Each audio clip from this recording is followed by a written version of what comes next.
terms of goals that you've set for yourself, because your firm has grown significantly since, I've known you, and what strategies do you use to achieve your goals or, surpass them? And when you have challenges or setbacks, how do you address that as well? Mm. So I am, as you know, I think you have to be as an entrepreneur, very goal motivated, goal oriented. So writing them down, it's good old fashioned paper, even having a vision board can be, I find, can be helpful as a visual person. Then tracking them. So if it's a revenue goal, which obviously we have those. I look at that pretty much every day. We also just have goals related to growing areas of our practice, including our what we call care navigation. So that's something that we track, and in terms of staff, we would have meetings to just make sure everyone is really on board with the vision and the motivation behind the goal. I do have business coaches, certainly utilize outside individuals to support those goals, which is very, very helpful. And really, though, it comes down, I think, to just kind of self accountability, knowing what it is that you want to do and what that means, and whether, again, it's a revenue goal or a goal relating to growing an area of the practice or implementing a new service, and then tracking it and just making it happen, which lots of different balls in the air at any one time. Sometimes I'm challenged by having somewhat, I don't want to say competing goals, but lots of different things going on at once. But I think that's kind of what keeps it interesting from the day to Yeah. day. And how do you track those goals? Do I remember correctly that you utilize Clio, or did it one time, I think? We actually utilize my case for our practice management system. So, Gotcha. that's definitely where we're pulling reports for different practice areas. Although we also sometimes still use good old fashioned spreadsheets out of Heck yeah. Excel. Yep. Yeah.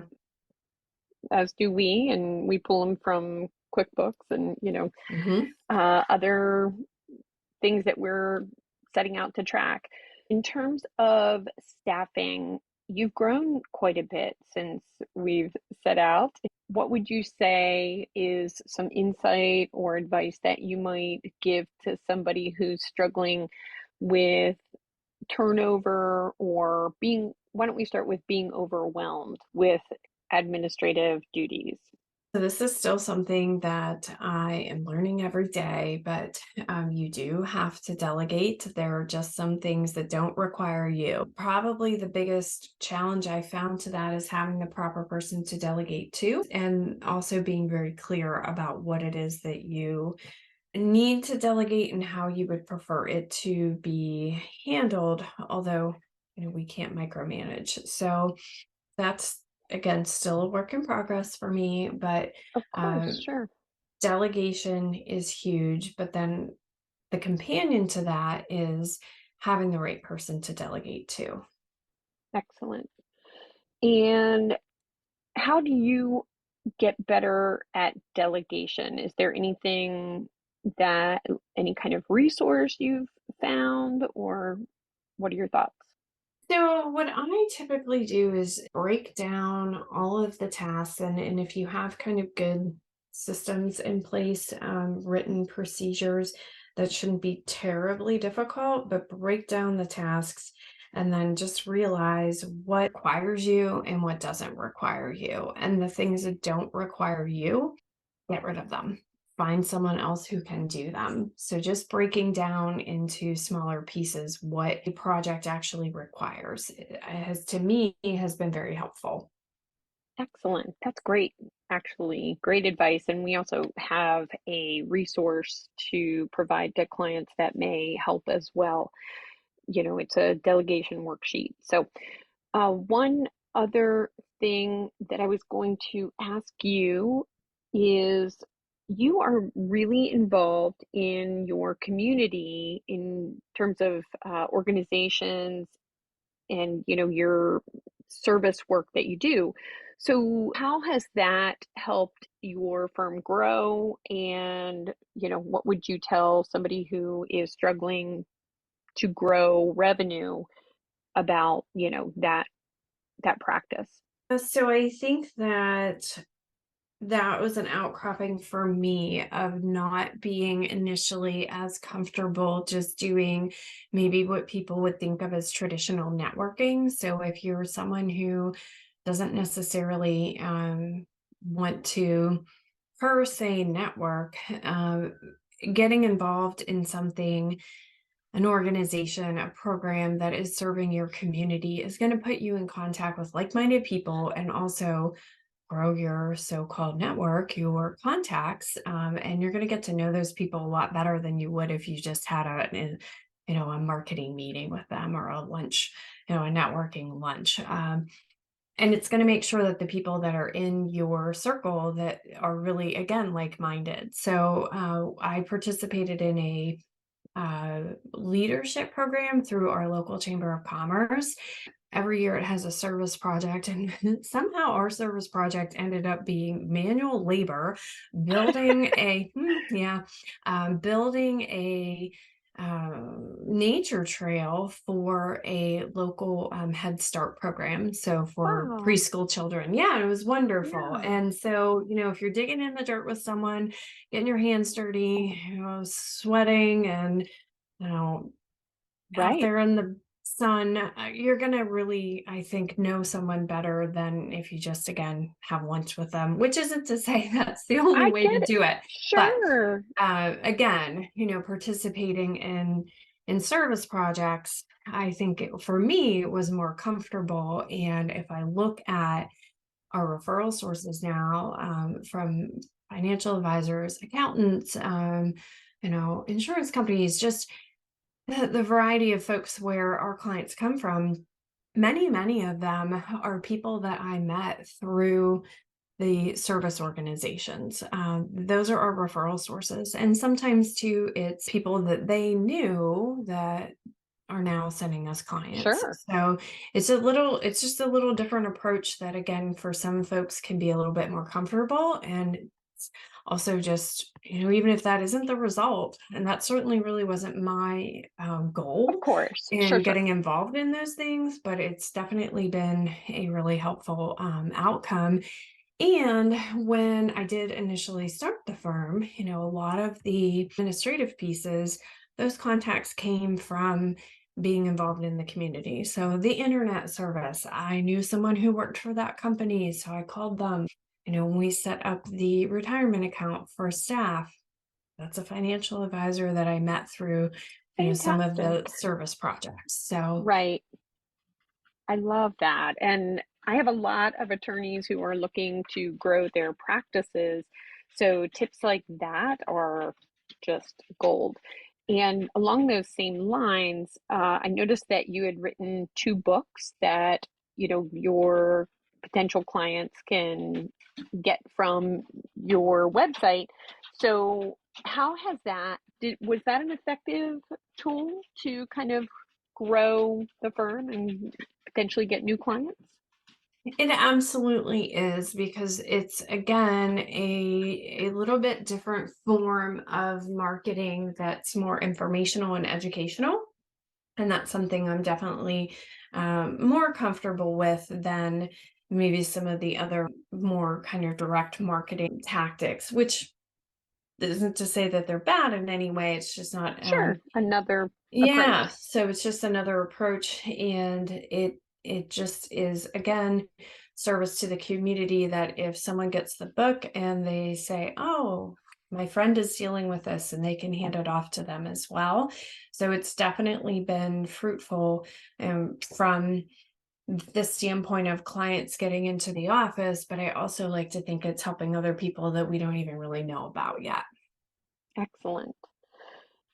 How or have you ever done the traditional open house that estate planning attorneys, your practice has a large focus on elder care planning, but a lot of estate planning attorneys do those open houses. Have you tried that? We have not. So Okay. it's something that we're likely to do in our new location, but Oh, our fun. old Yeah, location really wasn't amenable to that. But it's sure. definitely something we'd like to do to showcase our new and different office space now. Excellent. I hope I'm in town when you do one because I would love to come and see the new space eventually. How do you approach building relationships with your clients and developing trust with them? I heard what you said in terms of giving them that comfortable atmosphere that really is tailored to needs of your typical or frequent demographic of your clients, but what else do you do to build that bridge with them? So it really starts from their first contact with the office. It's really something that everyone on staff understands, what we're doing, why we're doing it in terms of assisting these families and, recognizing that many, many times folks are not calling us. Most times they're not calling us because things are going well. They're calling us because they're really struggling. They're in crisis. They've kind of come to the end of their rope, if you will, Yeah, in what they're trying to do and helping their family members. So, it's a listening ear. It's again the time to listen to them, to understand what their goals are, what their needs are. And that's probably the biggest thing, is just making sure the client feels like we are listening to them and we are hearing what they're saying. And then, that also ties into, again, the office space. So when they get here, again, it is much different and more comfortable, and we've already developed that rapport with them. So we do send them information ahead of time.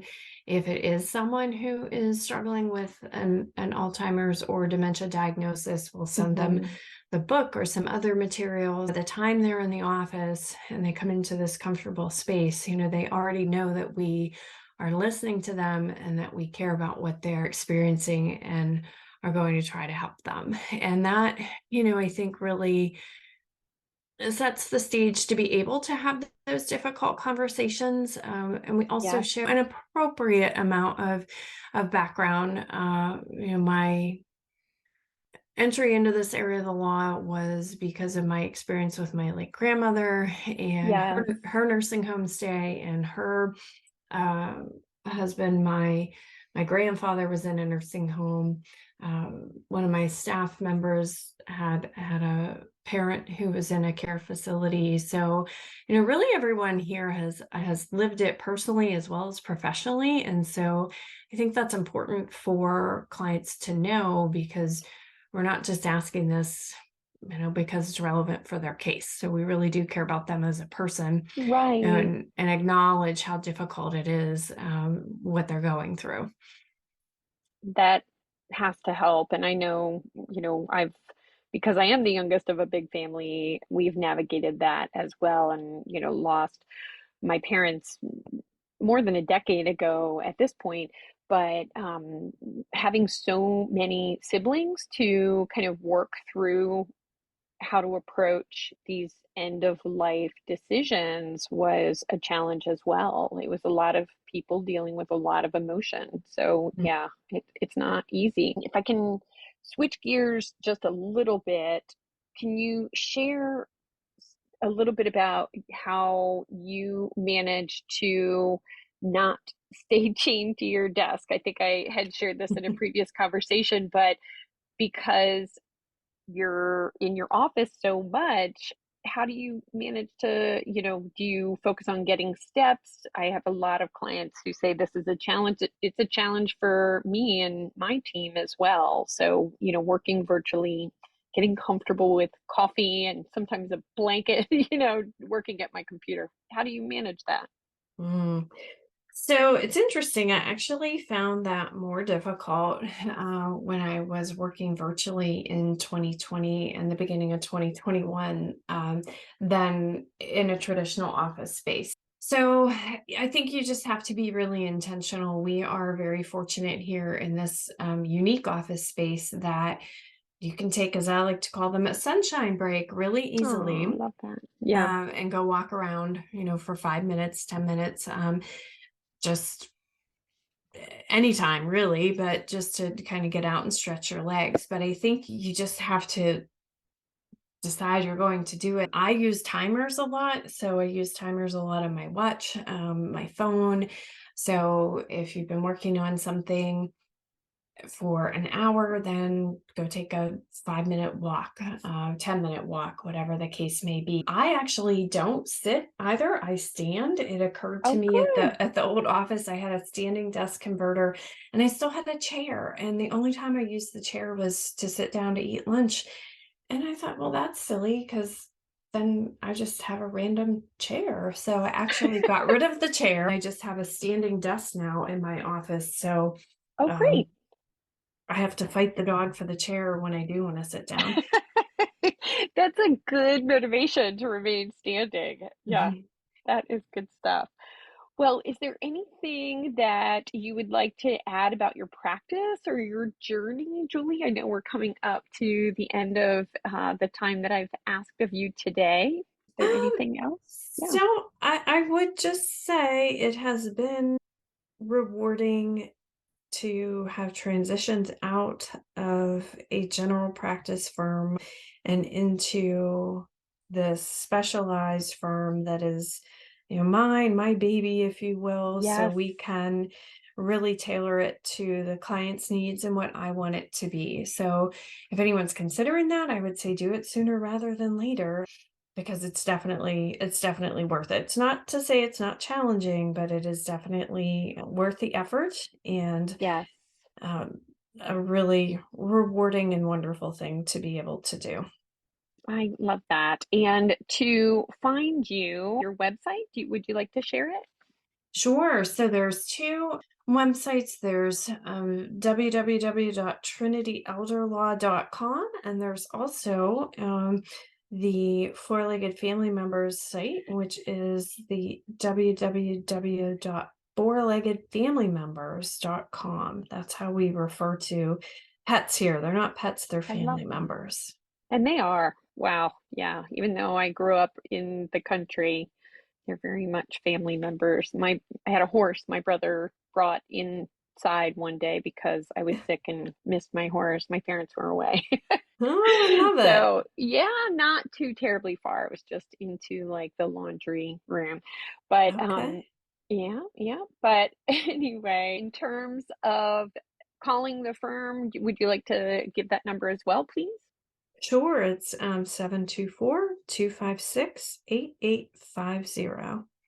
Excellent. And to reach, if you want to email, it is info@trinityelderlaw.com. And there is a separate email address for the four-legged friends? So that email will take you to the Four-Legged Family Members site as well. So just info@trinityelderlaw.com. Yeah. Excellent. Well, Julie Anderson, it has been such a pleasure learning more about your firm and your motivation to start your own firm that has grown exponentially, I believe, since I first met you. So it's been a joy. Thank you for your time, and I hope to speak with you again soon. Alrighty? All right, Meg, thank you so much for the opportunity. I certainly enjoyed our chat today.